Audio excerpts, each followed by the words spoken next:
प्रिय बच्चों, good morning.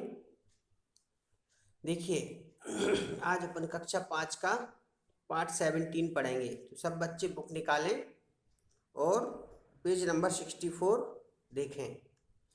ये पार्ट है 17, वचन विनोबा के। एक शिक्षाप्रद बातें बताई गई हैं इसमें। उन्होंने अपने जीवन में जो देखा है उसको यहाँ पे फलीभूत किया गया है, यानी इसमें दर्शाया गया है। देखिए, मैं अपने जीवन में 3 बातों को मुख्य स्थान देता हूँ। पहली बात है उद्योग। अपने देश में आलस्य बहुत है। यह आलस्य बेकारी के कारण आया है। शिक्षितों का तो उद्योग से कोई संबंध ही नहीं रहता। जहाँ उद्योग नहीं वहाँ सुख कहाँ। मेरे मत से जिस देश के से उद्योग गया उस देश को भारी घुन लगा समझना चाहिए।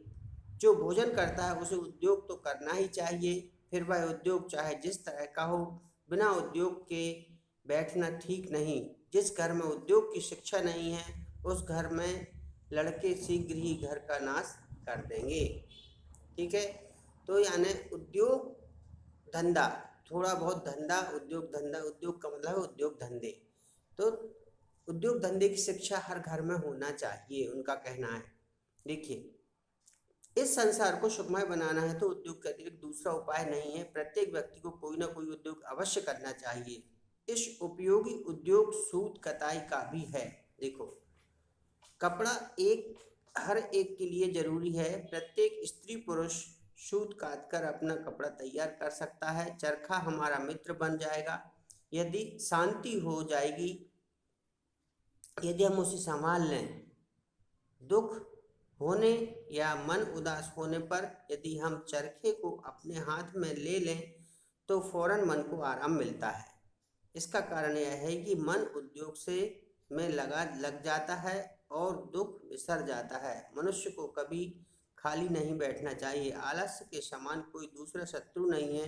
किसी को नींद आती हो तो सो जाए, इस पर मैं कुछ नहीं कहूँगा, लेकिन जाग उठने पर आलस्य में समय नहीं बिताना चाहिए। उन्होंने कहा अगर कहीं नींद आती है तो सो जाओ, पर जब उठने के बाद फिर आलस मत करो। अपनी रुचि का कोई काम अवश्य करना चाहिए। आलस्य के कारण ही हम दरिद्र हो गए हैं। तो ये तो सही बात है कि आलस करेंगे तो हमारे पास रुपया पैसा नहीं आएगा और दरिद्र होते जाएंगे, यानी गरीब होते जाएंगे। इसलिए हमें उद्योग की ओर झुकना चाहिए, यानी छोटा मोटा धंधा हमको करना चाहिए। दूसरी बात जिसकी मुझे धुन है वह भक्ति है। बचपन से ही मेरे मन पर यदि कोई संस्कार पड़ा है तो वह भक्ति का है। बच्चों, तो भक्ति तो करनी चाहिए। भगवान की भक्ति चाहे वो 10 मिनट करो चाहे 20 मिनट करो, पर करनी चाहिए। ठीक है, पहले मुझे माता से शिक्षा मिली, आगे चलकर आश्रम में दोनों वक्त प्रार्थना करने की आदत पड़ गई। भक्ति के माने ढोंग नहीं है। हमें उद्योग छोड़कर झूठी भक्ति नहीं करनी है। प्रातःकाल और दिन भर उद्योग करके अंत में शाम को भगवान का स्मरण करना चाहिए। यदि भर पाप करके झूठ बोलकर प्रार्थना नहीं होती है। देखिए, दिन भर पाप करके, यहाँ बताया गया है कि दिन भर पाप करके और झूठ बोलकर प्रार्थना नहीं होती। कि दिन भर तुमने सबको बेवकूफ़ बनाया, झूठ बोला और फिर शाम को प्रार्थना की कि भगवान अब हमको माफ़ करना, तो वो नहीं है।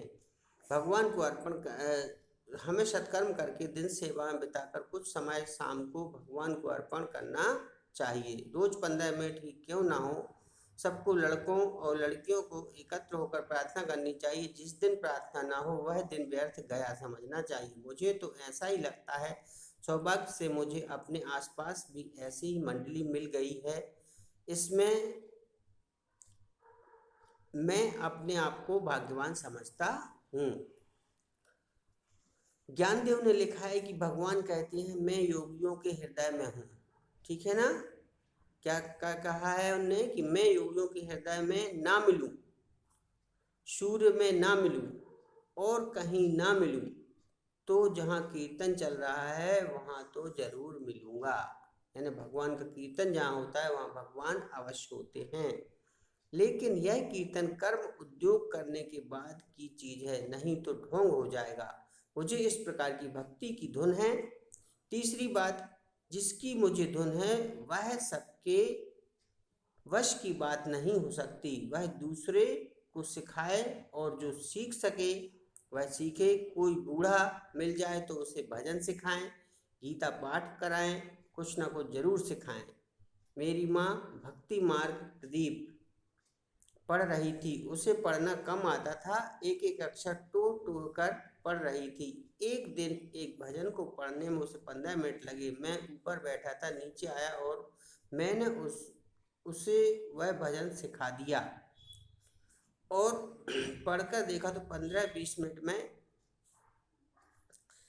मैं ही वह भजन उसे आ गया। उसके बाद मैं रोज उसे कुछ देर तक बताता रहता था। उसकी वह पुस्तक पूरी करा दी। इस प्रकार जो सिखाने लायक हो उसे सिखाते रहना चाहिए और जो स्वयं सीखते रहना चाहिए इसके अतिरिक्त मुझे तो दूसरा सुख का उपाय दिखाई नहीं देता। तो ये किसके वचन थे? विनोबा जी के, आचार्य विनोबा भावे के। ठीक है ना? तो मैंने आपको पाठ पढ़ाया, समझ में आ गया होगा। कल मैं इसके क्वेश्चन आंसर व्हाट्सएप करूँगा, तो आप लिख लीजिए। ठीक है ना?